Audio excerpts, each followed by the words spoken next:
Ils ont osé ramener Dexter d'entre les morts et vous n'êtes pas prêts.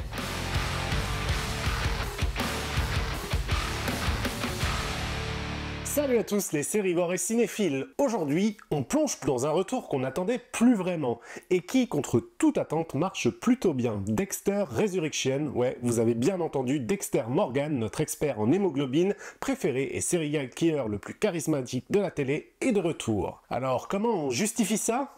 Eh bien, asseyez-vous, après avoir pris une balle en plein cœur à la fin de New Blood, Dexter se réveille d'un coma bien vivant et débarque à New York. Son objectif ? Eh bien, retrouver son fils à New York et tenter de renouer avec lui, alors que c'est lui-même qui lui a tiré dessus. Mais évidemment, quand on s'appelle Dexter, la vie normale n'est jamais une option. Entre un Angel Batista devenu un redoutable adversaire et une ligue des serial killers menée par un milliardaire inquiétant, le terrain de jeu est bien différent, mais tout aussi sanglant.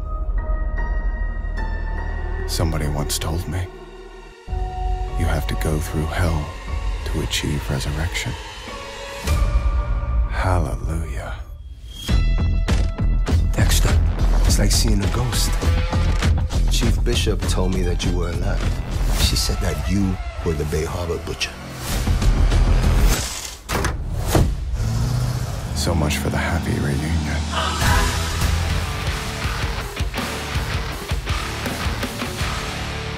Avant d'attaquer l'analyse, petit détour par le contexte. Dexter, c'est une série culte lancée en 2006 qui a marqué toute une génération de sérivores. Les 4 premières saisons restent parmi ce qui s'est fait de mieux en matière de thriller psychologique avec une écriture brillante et un Michael C. Hall au sommet. Mais la suite a déçu jusqu'à un final bâclé qui a fait hurler les fans. Résultat, en 2021, Showtime avait tenté de rectifier le tir avec Dexter New Blood. La série avait le mérite de ramener un peu de tension, mais sa fin, attention spoiler, où Harrison tuait son propre père, divisait énormément. On pensait Dexter définitivement enterré, et pourtant, eh bien, pas vraiment. D'autre part, avant Resurrection, eh bien Showtime avait lancé Dexter Original Sin il y a tout juste 6 mois, un préquel centré sur la jeunesse de Dexter et sa formation aux côtés de Harry. Malgré un petit succès honorable et malgré quelques bonnes idées, eh bien cette série n'a malheureusement pas été renouvelée.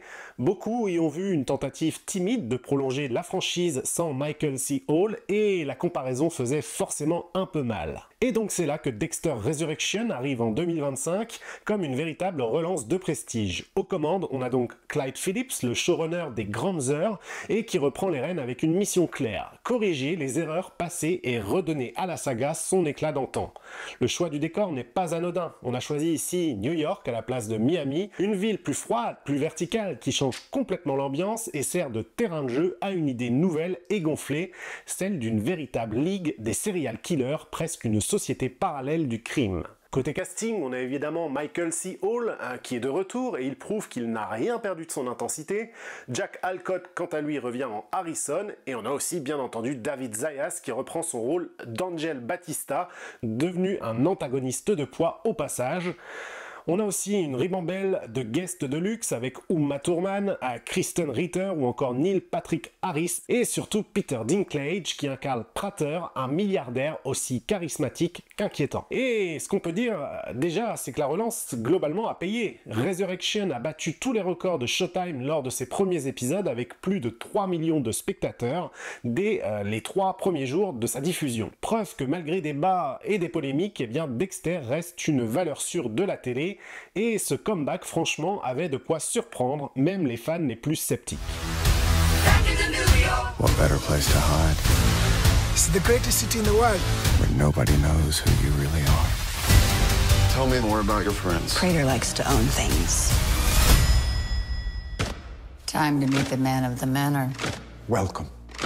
I cannot express how excited I am to meet you. You really like serial killers. I pride myself on finding the best of the best in every field. Let's show and tell, baby. So there are others. On their way.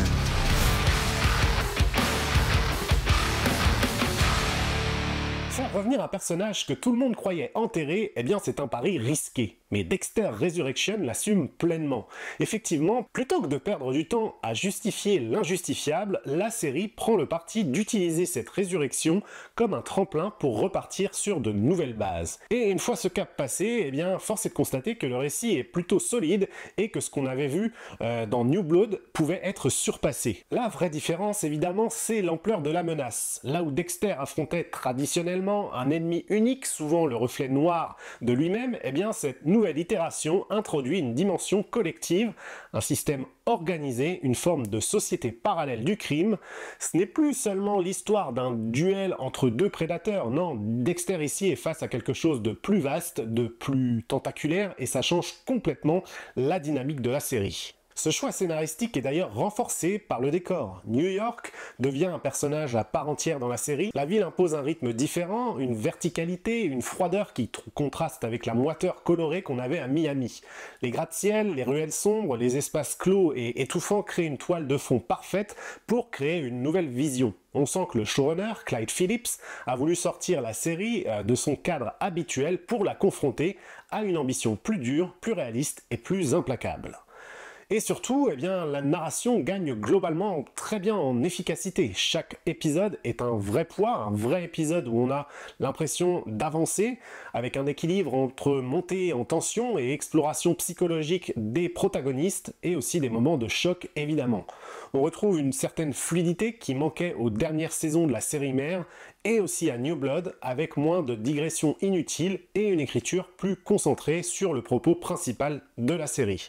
Michael C. Hall est évidemment le cœur battant de la série et il le prouve encore une fois en incarnant Dexter. Malgré toutes ces années, eh bien, il réussit à retrouver ce mélange si particulier entre froideur clinique et ironie mordante. Il suffit d'ailleurs de quelques regards, de quelques phrases en voix off comme on en a l'habitude pour replonger dans la tête de ce tueur charismatique mais aussi glaçant.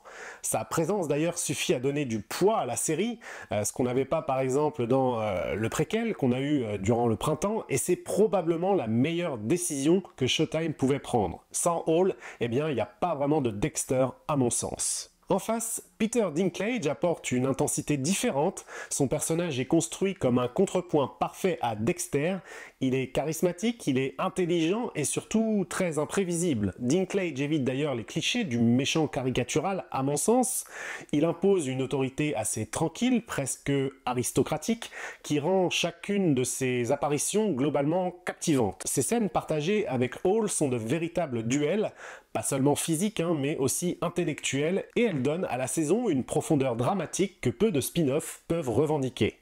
Angel Batista, figure familière pour les fans de la série, eh bien, est utilisé ici de façon intelligente. Le simple fait de le revoir provoque d'ailleurs une réaction immédiate et son rôle apporte une vraie tension supplémentaire, c'est pas juste un personnage ramené ici pour le marketing. Il incarne le lien d'ailleurs entre l'héritage de la série mère et cette nouvelle version, et sa présence évite que Resurrection ne se transforme en reboot déconnecté. Quant à Harrison, eh bien son rôle est forcément un peu plus ambigu. Jack Alcott livre ici une prestation honnête, mais le personnage semble parfois un peu en retrait face aux mastodontes que sont Michael C. Hall ou encore Peter Dinklage.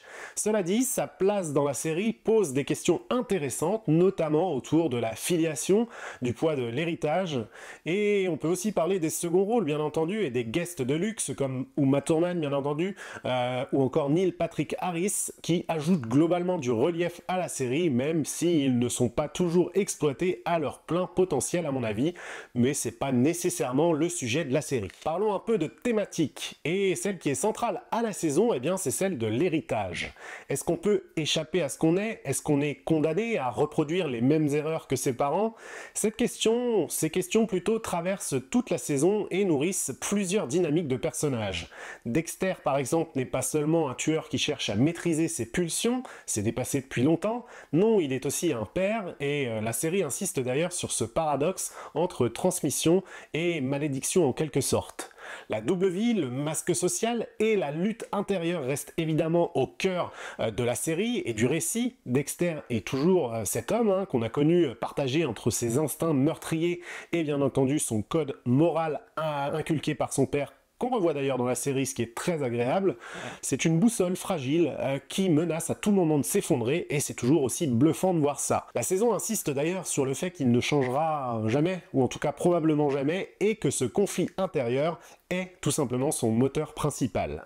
Mais là où Resurrection se distingue, eh bien c'est par son ton, à mon sens. La série assume une dimension plus pulp, presque baroque par moment, et on peut le voir notamment dans les bâtiments qui nous sont présentés, notamment les bâtiments pour le personnage de Peter Dinklage. Certaines situations en tout cas frôlent volontairement l'excès, avec une mise en scène plutôt flamboyante et une galerie de personnages haut en couleur. Là aussi j'en reviens à la Ligue des Tueurs, Ce mélange entre noirceur psychologique et extravagance pulp crée un contraste assez particulier.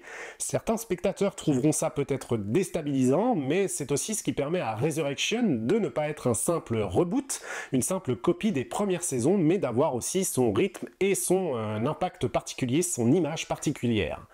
C'est un choix en tout cas audacieux en termes de thématique, puisque ça enrichit l'univers de Dexter en ouvrant des pistes inédites, tout en conservant la gravité et la noirceur qui définissent le personnage et la série. Parlons aussi un peu de la réalisation. De ce côté-là, je dirais qu'il n'y a pas de révolution spectaculaire. La série reste dans une esthétique sombre et épurée, telle qu'on la connaissait dans les saisons précédentes, qui colle parfaitement à son sujet. Pas d'effet tape à l'œil, mais une efficacité globalement assez bonne. Les réalisateurs ont privilégié les mises en scène tendues plutôt, nerveuses, qui servent avant tout à la narration et pas nécessairement à mettre en avant un style. En tout cas, la photographie à New York apporte à mon sens une identité qu'on pouvait aussi attribuer à New Blood avec les espaces naturels en plein hiver. Ici, on est plutôt dans le New York, donc avec une ambiance gangster et des contrastes entre espaces urbains écrasants et des espaces intérieurs étouffants qui renforcent à mon sens la sensation d'angoisse. Et on peut aussi comparer ça à Miami qui donnait presque une illusion de légèreté, là où New York impose plutôt un sentiment de gravité constant. La ville devient une espèce d'extension d'ailleurs de l'esprit torturé de Dexter par moment, et ça j'ai vraiment apprécié. L'ambiance sonore, quant à elle, est une vraie réussite. On a des silences pesants, des montées de tension dans la musique et des transitions avec les voix off qui sont bien faites. Tout est pensé d'ailleurs pour rappeler à mon sens l'ADN des meilleures saisons de Dexter, mais sans chercher la virtuosité, que ce soit dans la mise en scène ou dans la musique, eh bien la série parvient à mon sens à créer des moments de suspense et de malaise qui captivent le spectateur. Only in New York. Tonight's the night. Invitation delivered. This is the dark path you're going down. I heard you to be careful, son. I'm tired of being careful.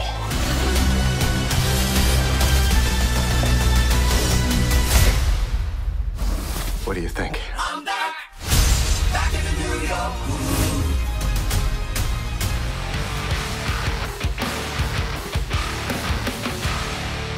Resurrection réussit son pari. Oui, le twist qui ramène Dexter à la vie est un peu facile, presque risible, mais une fois ce détail avalé, eh bien la saison se révèle bien plus solide qu'attendu. On est clairement au-dessus des dernières saisons de la série mère et même au-dessus de New Blood à mon sens. Le changement de décor avec New York, l'idée d'élargir l'univers avec une organisation de tueurs, le retour de visages familiers qui sont utiles au récit, et l'ajout d'un antagoniste aussi charismatique que ce Peter Dinklage, eh bien donne un vrai souffle à la franchise. Michael C. Hall, quant à lui, est toujours impeccable et prouve d'ailleurs au passage que Dexter n'a rien perdu de son aura. Donc encore une fois, tous les éléments sont là pour dire que cette série est vraiment bonne et je vous la conseille.